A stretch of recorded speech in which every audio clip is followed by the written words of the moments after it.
যদি কোনো ব্যক্তি ধর্ষিত হয়, আইন অনুযায়ী তাকে প্রথমে ওই এলাকার থানাকে অভিহিত করতে হবে। এই ক্ষেত্রে পুলিশ কেস বা জিডি করতে হয়। এরপর থানা থেকে একজন পুলিশ ইন্সপেক্টর ভিকটিমকে নিয়ে ঢাকা মেডিকেল কলেজ হাসপাতালের ফরেনসিক বিভাগে আসে। থানার মাধ্যমে প্রপার রিকুইজিশন নিয়ে ফরেনসিক বিভাগে আসতে হয়। সেই সাথে ভিকটিমের ছবি ও স্বাক্ষর প্রয়োজন হয়। ঢাকা মেডিকেল কলেজ হাসপাতালে ওয়ান স্টপ ক্রাইসিস সেন্টার রয়েছে, সেখানেও পরীক্ষা করা হয়ে থাকে। এছাড়া ওয়ান স্টপ ক্রাইসিস সেন্টারে ভিকটিমকে চিকিৎসা দেওয়া হয়, যেমন অতিরিক্ত রক্তক্ষরণ বা অন্যান্য কোনো চিকিৎসার প্রয়োজন হলে চিকিৎসকরা ভিকটিমকে তা দিয়ে থাকে। ঢাকা মেডিকেল কলেজ হাসপাতালের ফরেনসিক বিভাগের সহকারী অধ্যাপক ডাক্তার জান্নাতুন নাইমের একান্ত সাক্ষাৎকার থেকে এ বিষয়ে সবিস্তারে জানা যায়। তিনি বলেন, ভিকটিম যে ধর্ষিত হয়েছে সেই আলামত নিয়ে পরীক্ষা নিরীক্ষা করা হয়ে থাকে। প্রয়োজন সাপেক্ষে ডিএনএ টেস্ট করা হয়। যদি ভিকটিমের সাথে কোনো দৈহিক মিলন হয়ে থাকে সেটা পরীক্ষা করবার জন্য ভিকটিমের যৌনাঙ্গ থেকে সোয়াব নিয়ে পরীক্ষা করা হয়। যৌনাঙ্গের ভিতর কোনো শুক্রাণু আছে কিনা এ পরীক্ষাটি করেন ফরেনসিক স্পেশালিস্ট। পরে বিভিন্ন ডিপার্টমেন্টে নমুনা পাঠানো হয়। ওয়ান স্টপ ক্রাইসিস থেকে নমুনা নিয়ে ঢাকা মেডিকেলের ভেতরে যে ডিএনএ ল্যাব আছে সেখানে পাঠানো হয়। এছাড়াও ফরেনসিক বিভাগে যে কেস আসে সেগুলোর নমুনা মালিবাগের সিআইডির অধীনেও পাঠানো হয়। এছাড়া বয়স নির্ধারণ করাবার জন্য 6টা হাড়ের এক্সরে করতে রেডিওলজি বিভাগে পাঠানো হয়। বয়সের সাথে ধর্ষণের একটা সম্পর্ক আছে। এরপর মাইক্রোবায়োলজি বিভাগে পাঠানো হয় হাই ভেজিনাল সোয়াব আছে কিনা তা দেখার জন্য। সব রিপোর্ট আসার পর ফাইনাল রিপোর্ট দেওয়া হয়। এই রিপোর্টগুলো আসতে কমপক্ষে 10 থেকে 12 দিন ও সর্বোচ্চ 1 মাস সময় লেগে যায়। সরকারি নিয়ম অনুযায়ী ধর্ষণ কেসের ক্ষেত্রে পরীক্ষা করতে কোনো ধরনের খরচ নেয়ার বিধান নেই। বাংলাদেশের যে কোনো নাগরিক এই সুবিধা পাবেন। যেদিন ঘটনা ঘটে সেদিন থানায় গেলে থানা ভিকটিমকে সেফ কাস্টডিতে রাখে। কেউ যদি ধর্ষণের শিকার হয় সাধারণত 3 দিনের মধ্যে এলে আলামত পেতে সুবিধা হয়। যৌনাঙ্গের ভিতর শুক্রাণুটা পাওয়া যায়।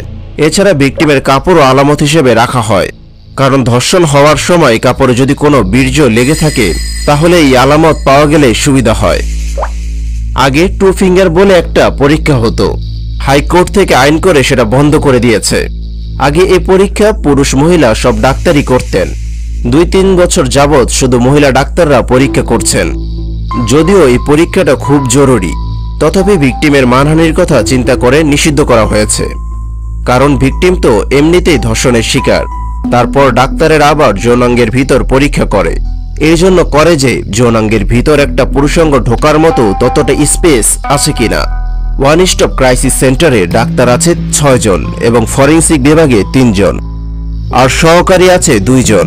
এখন সবাই মহিলা ডাক্তার। বর্তমানে লকডাউন ও করোনার সময় ভিকটিম কম আসছে, তারপরেও মাসে আনুমানিক 200 থেকে 300 জন ভিকটিম আসে। সাধারণত 15 থেকে 38 বছর বয়সী নারীরা ধর্ষণের শিকার হয়ে থাকে।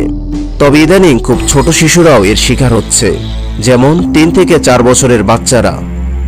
ছোট বাচ্চাদের পরীক্ষা করার সময় অনেক সাবধানতা অবলম্বন করতে হয়। যেহেতু বাচ্চাটা ধর্ষণের শিকার হয়েছে তখন বাচ্চাটা অনেক ভয় পায়। বাচ্চারা তখন আর কাউকে বিশ্বাস করতে চায় না। অনেক সময় বাচ্চারা মানসিকভাবে ভেঙে পড়ে অসুস্থ হয়ে যায়। বাচ্চাদের অনেক বুঝিয়ে তথ্য বের করতে হয়। বর্তমানে অনেক পুরুষ ধর্ষণের কেসও আসছে। প্রতিদিন মেডিকেলে 10 থেকে 12 জন ভিকটিম আসে। যে সংখ্যক ভিকটিম ফরেনসিকে আসে সেই মোতাবেক ডাক্তার নেই, তাই হিমশিম খেতে হয়। ঢাকা মেডিকেল কলেজের ফরেনসিক বিভাগের সহকারী অধ্যাপক ডাক্তার জান্নাতুন নাইম আরও বলেন, 365 দিন ফরেনসিক বিভাগটি ভিকটিমদের জন্য খোলা থাকে এবং আমাদের কাজ করতে হয়। এই বিভাগে আরও ডাক্তারের প্রয়োজন।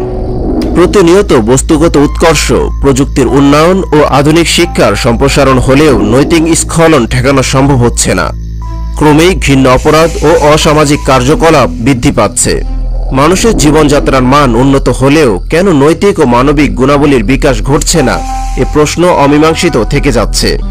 আর ক্রমেই বেড়ে চলছে ধর্ষণের মতো ঘৃণ্য অপরাধ।